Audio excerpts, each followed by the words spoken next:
Berkas pendaftaran bacalek Partai Golkar Maluku dikembalikan KPU Maluku.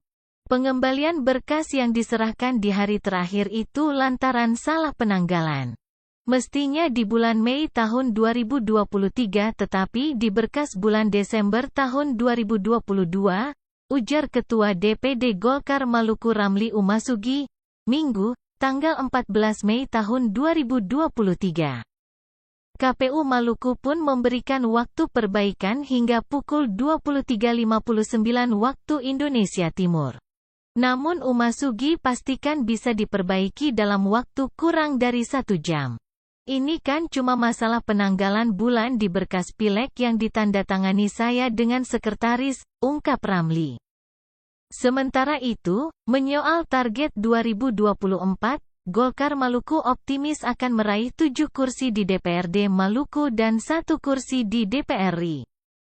Semua dapil Maluku kita usahakan ada 1 kursi sedangkan di Buru kita tetap akan pertahankan 2 kursi yang sudah ada di pileg sebelumnya, pungkasnya.